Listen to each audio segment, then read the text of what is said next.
Number one on my list, Devin Bush, linebacker from Michigan.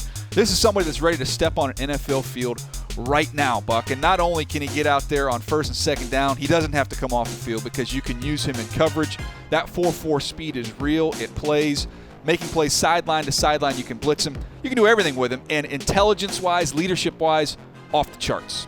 Off the charts. I love the way he plays. This guy that can blitz off the edge. He has the athleticism to cover. Is an outstanding communicator and leader. He is everything that you look for in the inside linebacker position. All right, next on the list for me, Dexter Lawrence. And I'm as guilty as everybody else. You kind of forget about Big Dexter throughout the process. We're looking for these pass rushers. I get it's a passing league.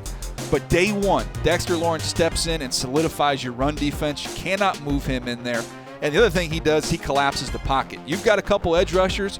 It sure is nice when you got somebody that can collapse that pocket and take away the escape route for a quarterback. Yeah, absolutely. I know he's been pegged as a run stopper, but I think with his athleticism, he's going to be able to push the pocket and create some disruption in the passing game. Big man, a guy that is really athletic. He is going to be an impact player at the next level for sure. All right, my third one, Terry McLaurin, wide receiver from Ohio State. And while he might have an impact as a receiver early on, Buck, he's going to have an immediate impact on special teams. The best special teams player in this year's draft class, in my opinion. What he does covering punts, you can use him on kickoffs. He's going to get down there with his speed, his toughness. He's going to make things happen. And then you also get a bonus of somebody that can stretch the field on offense. That's his ticket to get a jersey each and every week. He'll be activated, and as long as he's active due to his special teams ability, he is going to have an opportunity to make some big plays in the passing game as well. All right, get us going here, Buck. What you got? Here we go. Ed Oliver, defensive tackle from Houston, to me is a guy that can be an impact player. You talk about a guy that is frenetic at the point of attack, outstanding first step quickness, a nonstop motor, relentless in his pursuit of the quarterback.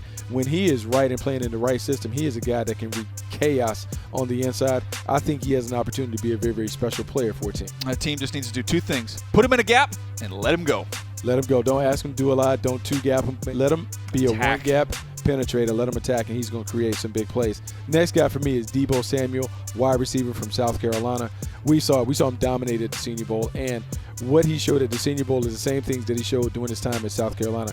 Outstanding catch and run specialist, explosive with and without the ball, does a great job of winning one-on-ones, and his ability to create separation is going to make him a quarterback-friendly playmaker. I love what he brings to the table. Yeah, run after catch. Just get the ball in his hands and let him go. Dynamic player. Oh, you got one more. David Montgomery, running back, Iowa State. Fascinated by his ability to be kind of an everything player, meaning he's a hybrid running back that can run it, he can catch, he's solid in pass protection, has a ton of production in a variety of ways at Iowa State. And the thing that I liked about him, he can handle a heavy workload. Regardless of how you get it to him, if he touches it 20 or more times, it's going to be beneficial for your offense. He's one of those players that I think right now coming in, he can give you that impact that you look for from rookie running backs. Iowa State's football program, one of the great turnarounds over the last several years, and the man responsible the most, in my opinion, David Montgomery.